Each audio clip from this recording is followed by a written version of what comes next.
베냐민 지파의 기스라 이름하는 유력한 사람이 있으니 그는 아비엘의 아들이요 스롤의 손자요 베고랏의 증손이요 아비아의 현손이며 베냐민 사람이더라.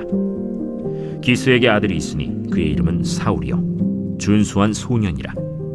이스라엘 자손 중에 그보다 더 준수한 자가 없고 키는 모든 백성보다 어깨 위만큼 더 컸더라. 사울의 아버지 기스가 암나기들을 잃고 그의 아들 사울에게 이르되 너는 일어나 한 사활을 데리고 가서 암나귀들을 찾으라. 그가 에브라임 산지와 살리사 땅으로 두루 다녀보았으나 찾지 못하고 사알림 땅으로 두루 다녀보았으나 그곳에는 없었고 베냐민 사람의 땅으로 두루 다녀보았으나 찾지 못하니라. 그들이 숲 땅에 이른데 사울이 함께 가던 사환에게 이르되 돌아가자. 내 아버지께서 암나귀 생각은 고사하고 우리를 위하여 걱정하실까 두려워하노라. 보소서, 이 성읍에 하나님의 사람이 있는데 존경을 받는 사람이라. 그가 말한 것은 반드시 다 응하나니 그리로 가사이다.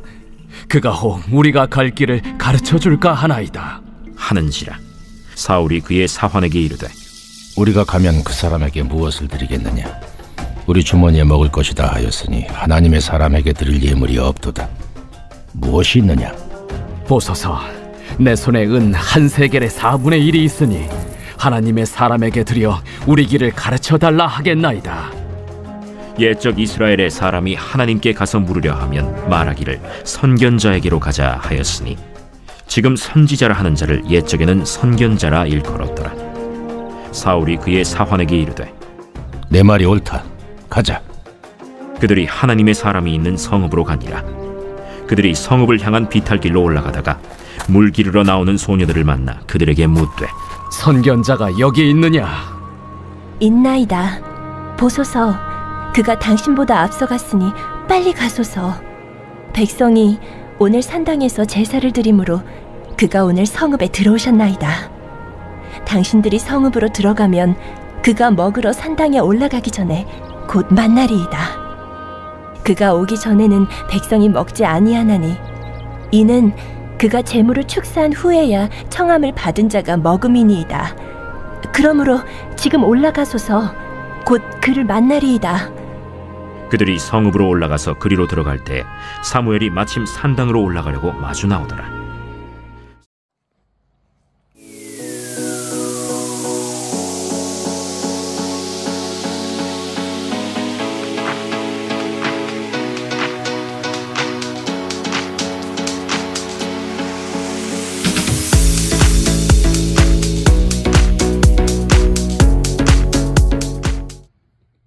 겸손하고 성실한 자를 통해 하늘의 뜻을 이루시는 하나님. 예수님께서 제자들에게 직접 가르쳐 주신 완벽한 기도인 주기도문에 보면 이런 기도가 나옵니다. 나라가 임하시오며 뜻이 하늘에서 이루어진 것 같이 땅에서도 이루어지이다. Your kingdom come, your will be done on earth as it is in heaven.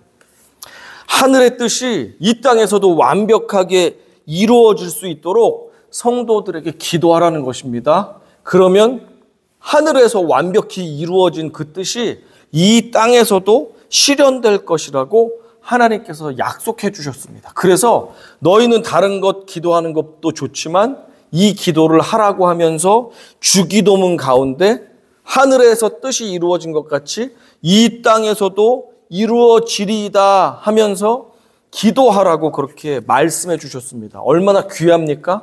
하나님께서 하나님의 뜻을 이 땅에서 이루어 주시니까 기도해라. 그러면 들어주겠다. 얼마나 놀라운 약속입니까? 그래서 우리는 이 땅에서 하나님 뜻이 이루어질 수 있도록 기도할 필요가 있습니다. 물론 하나님께서 자신의 뜻을 이루는 데는 홍해를 가르는 것처럼 인간의 개입 없이도 하나님의 뜻을 이룰 수가 있습니다. 하나님은 전지전능하시니까. 하지만 거의 대부분의 경우는 인간들을 통해서 인간들을 사용하셔서 하나님께서는 당신의 뜻을 이루어 가십니다. 때로는 악한 사람들을 개입하셔서도 하나님의 뜻을 이루어 가시죠. 그러나 대부분의 경우는 선한 사람들, 특별히 겸손하고 성실한 하나님의 사람들을 택하시고 사용하셔서 당신의 뜻을 하늘에서 계획하신 대로 이 땅에서 이루어 가십니다. 성경은 그래서 이 겸손과 성실한 사람에 대해서 이렇게 말씀합니다. 같이 읽어보겠습니다. 하나님이 교만한 자를 물리치시고 겸손한 자에게 은혜를 주신다 하였느니라. 또 다음 구절 보겠습니다. 정직한 자의 성실은 자기를 인도하거니와 사악한 자의 패역은 자기를 망하게 하느니라. 하나님께서는 겸손한 사람 그리고 성실한 사람을 택하시고 사용하셔서 하나님의 온전하신 뜻을 이 땅에서 이루어 가십니다. 오늘의 본문에는 하나님께서 이스라엘 백성들의 요구를 들어주시기로 이제 하셨습니다. 인간 왕을 주십시오. 안 된다, 안 된다. 너무 너희들이 힘들 것이다. 그래도 주십시오. 그래, 그러면 너희가 후회하지 말아라 하면서 하나님께서 인간 왕을 택하셔서 이제 인간들에게 이 땅에서 그것이 이루어질 수 있게 실현을 해야 되는데 그 인간 왕이 세워지는 과정도 하나님께서는 겸손하고 성실한 하나님의 사람들을 통해서 그 인간 왕을 세우는 과정을 이렇게 하십니다. 사울이 이제 등장하는데 사울은 베냐민 지파, 이스라엘 지파 중에 가장 작은 지파, 베냐민 지파의 한 유력한 사람이었던 기스라는 사람의 아들이었습니다.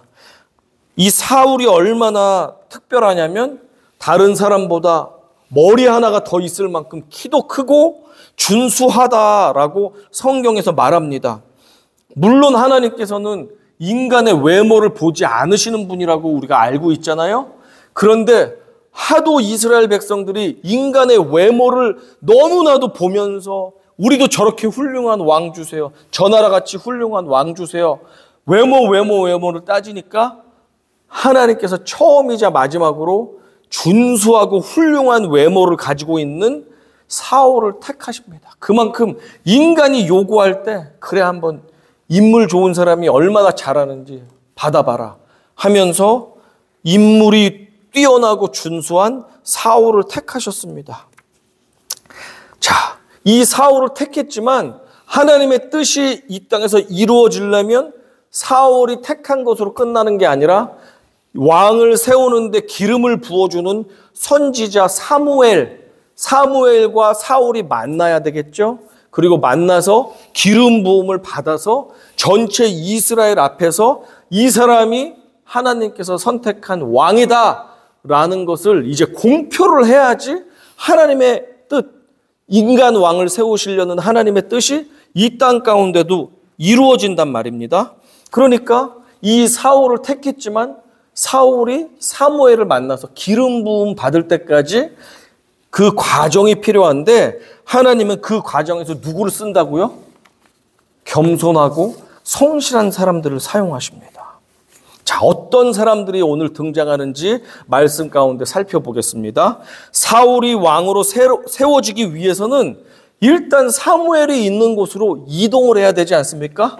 집에만 가만히 있으면은 사울이 어떻게 찾아올 수가 없잖아요.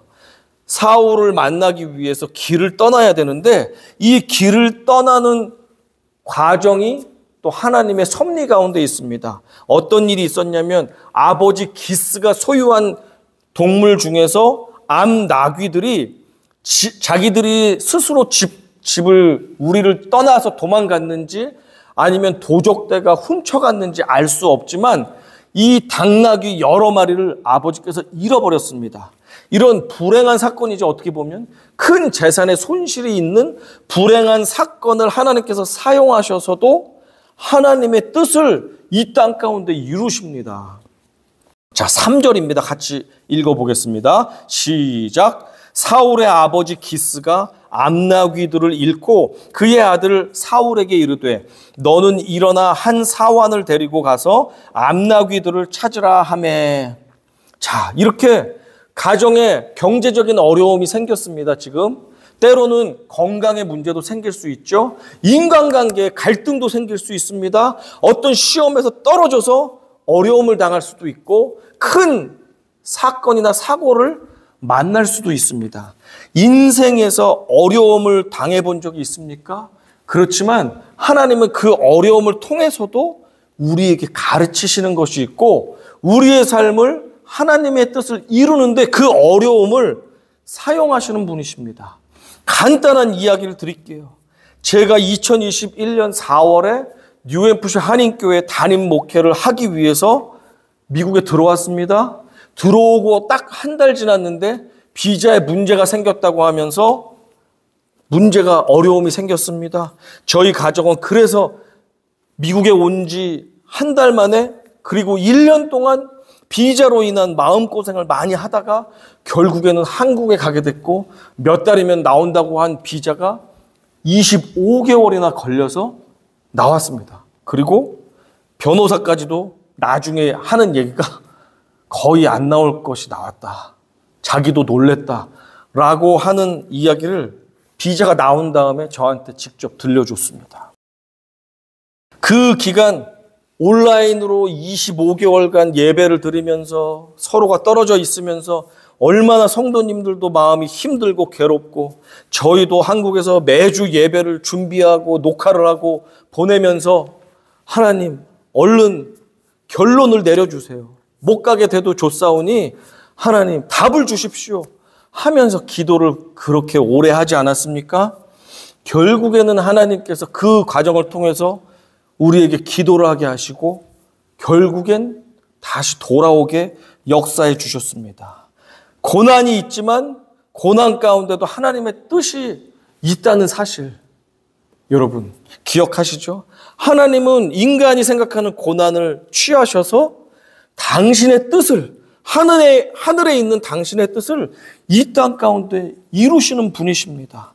이것을 뭐라고 말합니까? 한자어로 전화위복이라고 말합니다.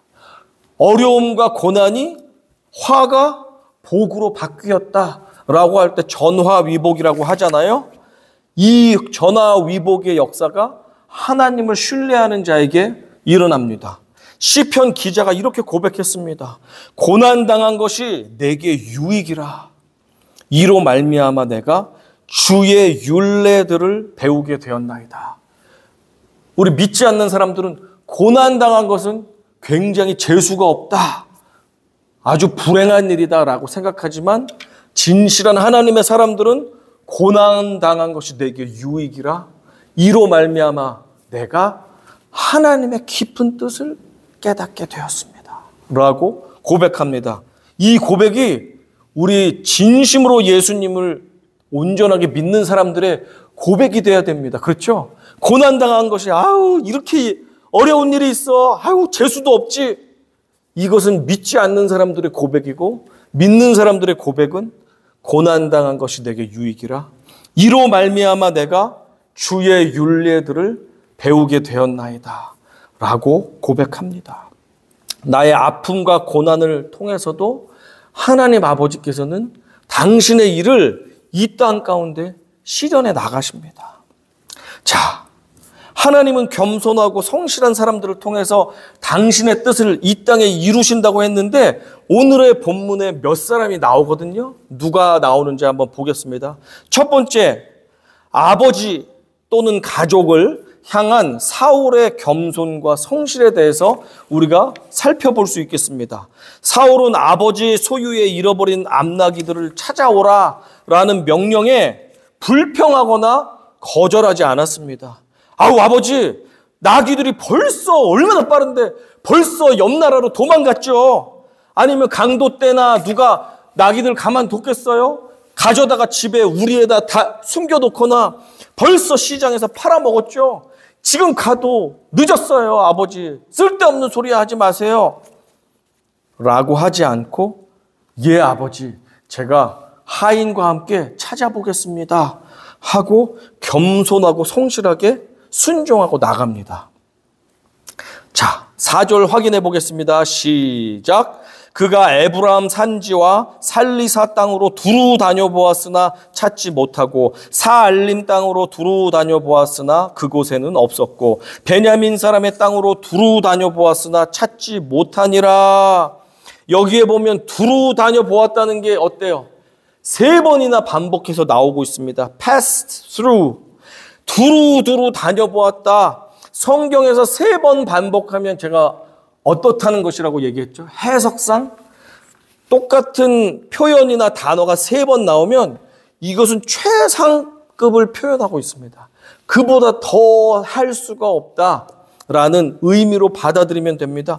두루 다녀볼 수 있는 대로 최선을 다해서 다녀봤다는 것이 지금 성경 기자가 기록하고 있는 내용입니다. 이 양피지 같은 게 한계가 있기 때문에 성경 기자들은 오늘날 같이 여러 번 반복을 하지 않습니다. 2번만 해도 강조를 많이 한 것이고 3번까지 하면 더 이상 강조할 수가 없어요. 맥시멈으로 강조한 게 3번 반복을 한단 말이에요, 보통. 그러니까 사울은 찾고 또 찾아서 도저히 찾을 수가 없을 만큼 두루 다니면서 이 나귀들을 찾았던 것입니다.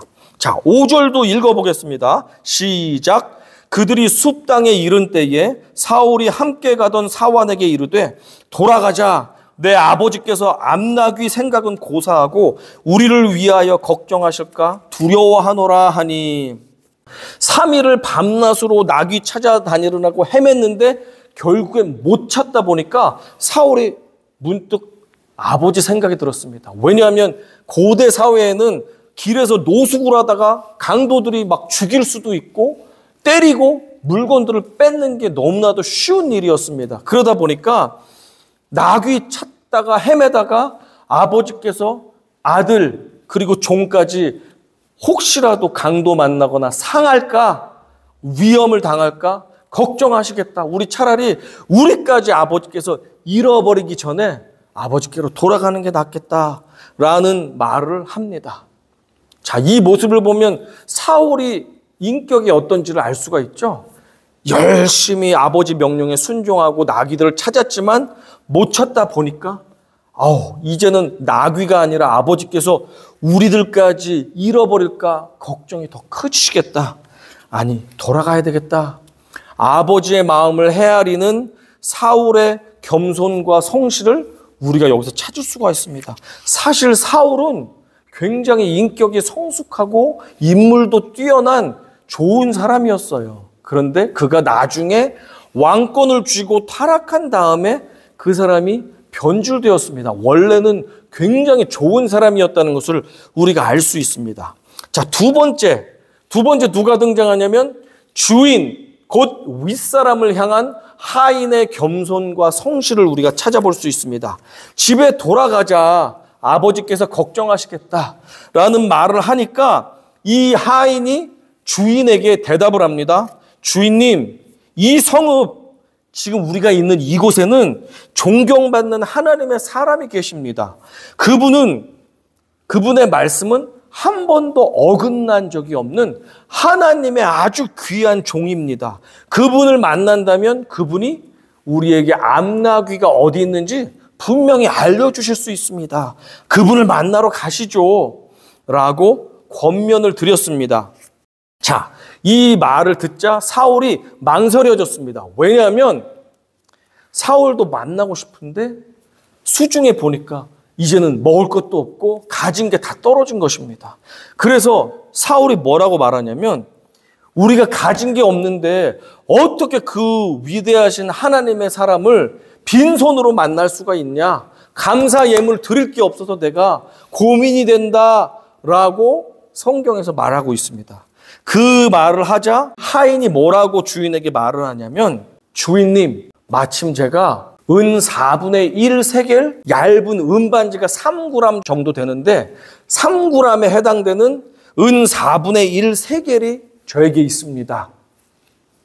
이게 노동자 하루의 품삯 정도 된대요. 그러니까 어떻게 보면 100불도 될 수 있고 200불도 될 수 있고 그렇죠. 더 이상 될 수 있는 그 정도 금액입니다. 적지 않은 금액이죠.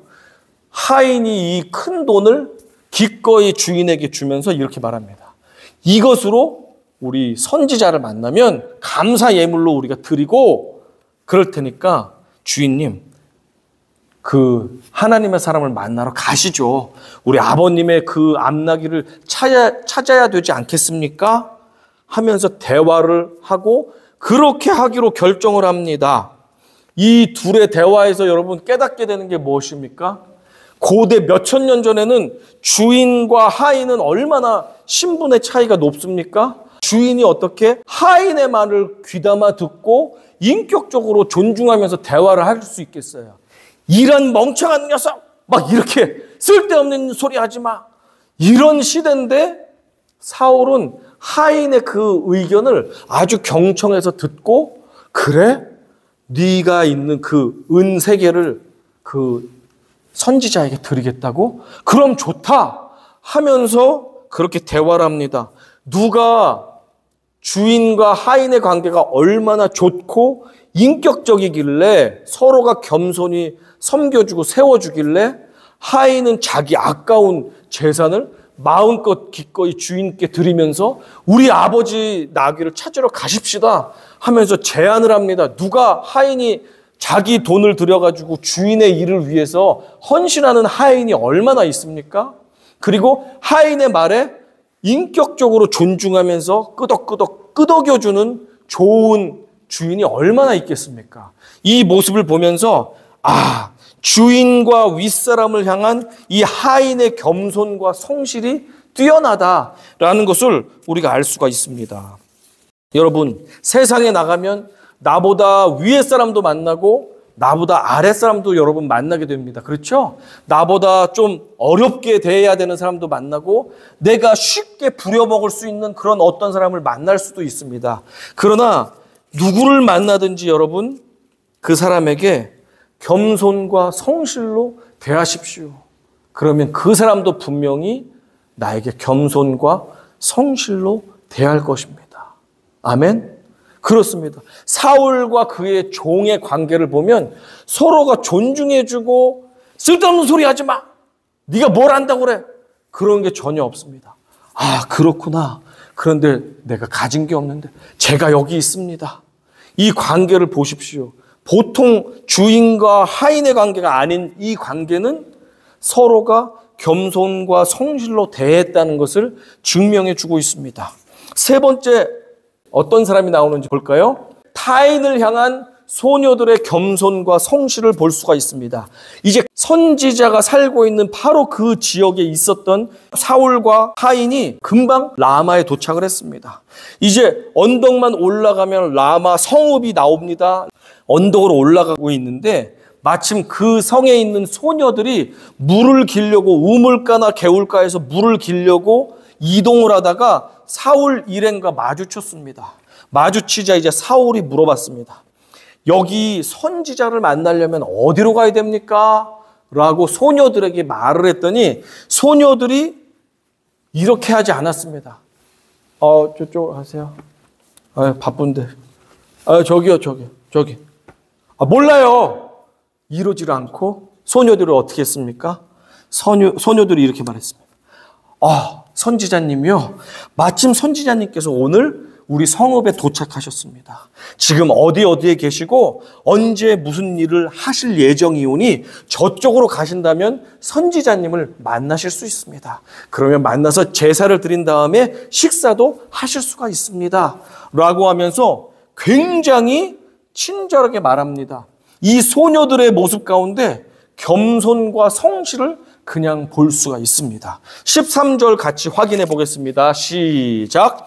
당신들이 성읍으로 들어가면 그가 먹으러 산당에 올라가기 전에 곧 만나리이다. 그가 오기 전에는 백성이 먹지 아니하나니 이는 그가 재물을 축사한 후에야 청함을 받은 자가 먹음이니이다. 그러므로 지금 올라가소서 곧 그를 만나리이다 하는지라.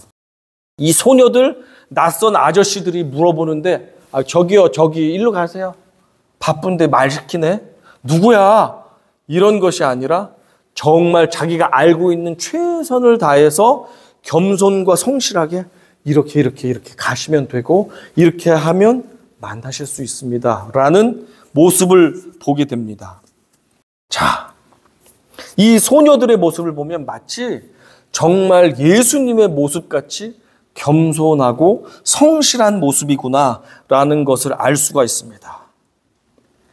그리하여 그 소녀들의 말대로 사울과 하인이 올라갔습니다.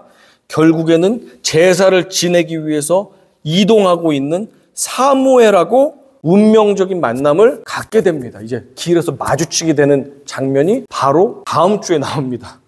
이렇게 해서 하나님의 뜻이 하늘에서 이제 사울을 통해서 이 땅에 기름을 부으겠다, 그래서 왕으로 세우겠다는 하나님의 뜻이 이 땅에서 이루어지는데 누구를 사용하였습니까? 하나님의 겸손하고 성실한 사람들을 사용하셔서 하나님의 뜻을 하나하나 이루어 가십니다. 이 모습을 우리가 지금 살펴보았습니다. 이렇게 부모에게, 가족에게, 윗사람에게 또는 아랫사람에게, 낯선 사람들에게 겸손과 사랑으로 또 성실함으로 살았던 사람들을 하나님께서는 택하셔서 당신의 뜻이 하늘에서와 같이 이 땅에서도 이루어지게끔 사용하신다는 사실입니다.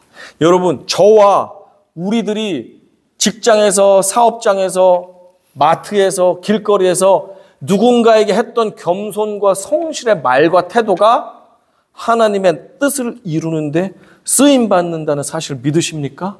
나는 잘 모르지만 그것을 통해서, 우리의 따뜻한 말 한마디를 통해서 그 사람이 위로받을 수 있고 외로움을 치유받을 수 있고, 그죠?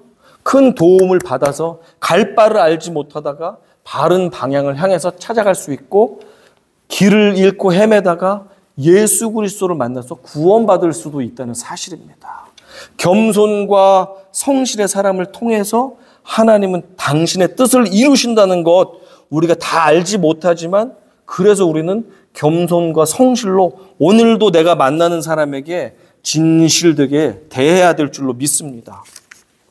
자, 사울처럼 부모 그리고 위의 사람에게 겸손과 성실의 모습을 보여주었던 또 다른 인물이 성경에 등장하는데, 대표적인 인물 중에 룻이라는 여인이 있습니다. 이 룻은 모압 사람입니다. 모압 여인인데 남편을 잃고 과부가 되었습니다. 그런데 시어머니가 이제 자기네 땅 이스라엘에 풍년이 들었다는 소식을 듣고 남편도 잃어버리고 두 아들도 잃어버린 이 나오미, 너는 이 땅 사람이니까 여기서 재혼을 하든지 행복하게 살아라. 나는 고향으로 돌아가겠다. 라고 할 때 룻이 어떻게 합니까? 아닙니다. 어머니의 땅이 내 땅이고 어머니의 하나님이 내 하나님입니다.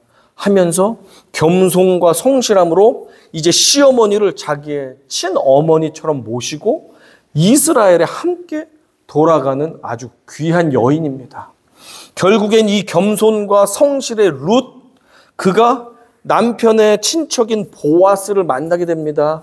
우연찮게 만나게 되고 그 밭에서 곡식을 주스면서 연명을 하다가 하나님의 은혜를 통해서 보아스가 이 여인을 발견하게 되고 사랑의 마음이 생기게 되고 친척과 결혼할 수 있는 그 제도를 통해서 이 룻을 아내로 삼게 됩니다.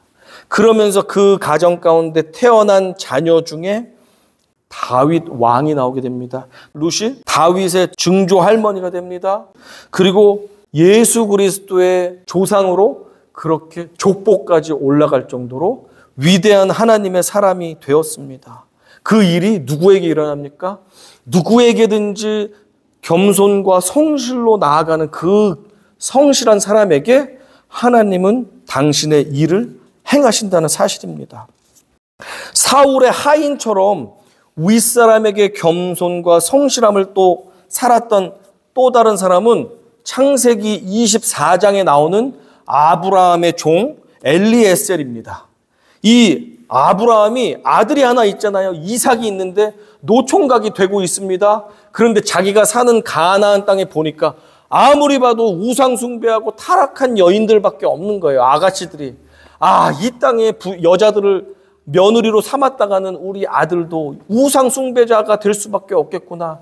근심 걱정하다가 자기가 떠나왔던 고향 땅 하란에 가면 내 동족들이 있으니까 그 중에서 하나님을 경외하는 아가씨를 내 아들의 아내로 신부감으로 데려와라 하면서 자신의 종 엘리에셀을 그렇게 부탁해서 낙타 10마리와 보화를 실어가지고 고향 땅으로 보냅니다. 그 미션을 받은 이 엘리에셀이 먼 여행을 떠났습니다. 그래서 하란 땅에 도착을 했습니다. 목이 굉장히 마릅니다. 우물가 앞에서 이 엘리에셀이 하나님께 기도를 드렸습니다. 하나님, 나의 주인이신 아브라함의 하나님, 저의 기도를 들어주십시오. 제가 주인님의 아들의 아내를, 배필을 지금 찾아야 됩니다. 하나님, 제가 이 소녀들에게 나에게 물을 달라고 요청을 할 것입니다. 그럴 때 기꺼이 기쁨으로 겸손과 성실함으로 나에게 물을 줄 수 있는 그 여인을 찾을 수 있게 해주십시오. 그렇다면 그 여인이 우리 주인님의 배필임을 내가 알겠습니다. 라고 간곡하게 하나님께 기도를 드리고 기다리고 있었더니 소녀들이 이제 물을 길러 왔습니다. 그 중에 한 여인에게 부탁을 했습니다. 저 실례지만 저에게 물 좀 주시겠습니까?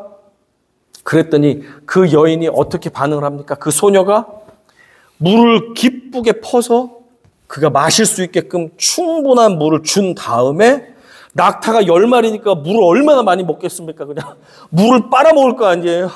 그 후에 10마리 낙타가 물을 충분히 먹을 수 있게 계속해서 성실하게 물을 날라주는 그 모습을 보면서 하나님께서 딱 깨달음을 주셨습니다. 저 여자다 라는 확신을 주셨고 하나님을 찬양하고 그리고 그 부모님 댁에 가서 보화를 드린 다음에 그녀와 이제 결혼을 하게끔 그렇게 인도가 되었습니다. 이 모습을 보십시오. 엘리에셀 정말 겸손과 성실함으로 자기 윗사람인 주인에게 또 만나는 사람마다 신실한 모습을 보여주는 것 보았죠. 그리고 그 여인 이름이 리브가 아닙니까? 리브가도 보세요. 아우, 누구세요? 저리 가세요. 바빠요. 그러면 이 여자는 땡이잖아. 땡. 너는 볼 것도 없다. 너는 우리 집안에 오면 안 되겠다. 하는데 물론이죠. 얼마나 힘드셨습니까? 하면서 기쁘게 자기가 수고를 해야 되는데도 10마리의 낙타까지 다 물을 먹이는 그 겸손과 성실함이 하나님께서 찾으시는 그 사람입니다. 그 사람을 통해서 결국엔 믿음의 조상 아브라함의 외아들인 이삭의 아내, 우리가 늘 신앙생활하면서 매번 그 이름을 보는 리브가가 그렇게 하나님 집안의 믿음의 조상으로서 그렇게 세워지게 됩니다. 하늘의 뜻이 이 땅 가운데 이루어지는데 하나님은 특별히 많은 사람들 중에서도 겸손과 성실의 사람들을 사용하신다는 사실을 여러분 잊지 마시기를 바랍니다. 그러면 어떤 분들이 이렇게 걱정할지 모르겠습니다. 나는 그다지 겸손하지도 않고 성실하지도 않으니 내 인생에서 하나님께서 나를 통해서 하나님의 일을 하실 일이 별로 없으시겠네. 이렇게 낙담하실 필요가 없습니다. 왜냐하면 여러분과 저는 진실한 그리스도인입니다. 그리스도인은 누구나 예수를 구주로 영접하였고 우리 심령 가운데 예수님을 마음에 모신 사람들입니다. 그러다 보니까 겸손의 왕, 목숨까지도 내어주시면서 우리를 살려주신 그 겸손과 성실의 왕이 우리와 함께 하시는 사람이라면 누구든지 주님의 겸손과 성실을 살아가면서 계속해서 배울 수가 있습니다. 마태복음 11장 29절 같이 고백해 볼까요? 시작. 나는 마음이 온유하고 겸손하니 나의 멍에를 메고 내게 배우라. 그리하면 너의 마음이 쉼을 얻으리니. 처음부터 겸손하고 성실한 사람은 없습니다. 겸손과 성실의 왕을 내 마음에 모시고 그분과 동행한다면 때때로 겸손하기 힘든 상황이 나옵니다. 때때로 겸손할 수 없는 사람들을 마주하게 됩니다. 도저히 나는 이 사람에겐 겸손할 수가 없어. 무례한 사람들을 만날 때가 있습니다. 하지만 그럼에도 불구하고 내 안에 계신 예수께서 저 무례한 사람들, 겸손하고 성실할 수 없는 좋지 않은 상황 가운데서도 내 안에 계신 예수께서 어떻게 주님의 사랑으로 겸손해야 될지, 어떻게 그럼에도 불구하고 성실할 수 있을지를 우리에게 깨우쳐 주십니다. 그 말씀을 정말 들을 때 내 안에 있는 예수께서 하시는 말씀, 요한아, 저들은 무례하지만 너는 겸손해라. 이렇게 해라. 인내해라. 라고 하는 마음을 주시잖아. 그럴 때 그 마음에 아멘, 순종하겠습니다. 저 사람들은 내가 굳이 성실할 필요 없고 겸손할 필요 없는 사람들이지만 주님이 성실하고 겸손하기를 원하시니 내가 순종합니다. 라고 하고 겸손하고 순종을 행할 때 아버지의 그 겸손과 성실을 우리가 배워나가게 됩니다. 골로새서 3장 23절 4절에서 이렇게 고백되어 있습니다. 읽어보겠습니다. 시작. 무슨 일을 하든지 마음을 다하여 주께 하듯 하고 사람에게 하듯 하지 말라. 이는 기업의 상을 주께 받을 줄 아나니 너희는 주 그리스도를 섬기느니라 라고 말씀하셨어요. 왼수 같은 인간이 있다 할지라도 그를 왼수로 대하지 말고 예수 그리스도를 대하듯이 내가 행할 때 상은 누가 줘요? 이 왼수가 주는 게 아니고 우리 하나님 아버지께서 주시기 때문에 이 사람에겐 내가 기대할 것이 없지만 하나님은 내가 이 사람을 존귀히 대하길 원하잖아요. 그러니 이 사람은 자격이 없어도 자격 없는 나를 용납해 주시고 겸손과 성실로 품어주신 그 아버지 은혜에 내가 반응하여서 이 사람을 대하는 것이지 수준이 안 되는 이 자격 없는 사람을 똑같이 대할 필요가 없다. 주님을 대하듯이 대하면 상은 아버지 하나님께서 나에게 주신다라는 것을 깨달은다면 우리는 어렵지만 누구에게든지 겸손을 실천할 수 있고 성실을 베풀 수가 있습니다. 주께서는 겸손하고 성실한 사람을 통해서 오늘도 하늘의 뜻을 이루어 가십니다. 이제 여러분 가정과 직장과 공동체 또 세상으로 돌아가실 것 아닙니까? 그럴 때 누구를 만나든 훌륭한 사람을 만나든 정말 훌륭하지 않은 사람을 만나든 누구를 만나든 예수님을 대할 때 내가 어떻게 겸손으로 대할까? 어떻게 성실로 대할까? 생각하고 말하고 행동하십시오. 때로는 너무 꼴사나와서 내가 그들을 존귀히 대하지 못했다면, 실패를 했다면 내일 다시 일어나서 또 시도해 보십시오. 또 실패했습니까? 다시 예수님 닮은 겸손과 성실로 오늘 다시, 내일 다시 해보십시오. 그럴 때 상대방도 할 수만 있다면 우리를 겸손과 성실로 대할 것입니다. 그런데 그 사람이 영 수준이 너무너무 떨어져서 그러지 못한다 할지라도 누가 그것을 갚아주십니까? 하늘 아버지께서 갚아주십니다. 그것을 믿고 우린 인간에게 받으려고 사는 것 아니잖아요. 하나님께 칭찬받으려고 사는 것이잖아요. 그러니 사람에게 받지 못한다 할지라도 결국엔 하나님 아버지가 다 보고 계시고 다 주실 것임을 믿고 우리는 누구를 만나도 주님께 대하듯이 겸손과 성실로 대할 때 그럴 때 뜻이 하늘에서 이루어진 것 같이 이 땅에서도 내 삶의 그 자리에서 이루어짐을 믿으시기 바랍니다. 하나님은 겸손과 성실한 자를 오늘도 사용하셔서 당신의 뜻을 이루어 가십니다. 그 일의 주인공이 되시기를 간절히 축복하고 축원합니다. 아멘. 아멘.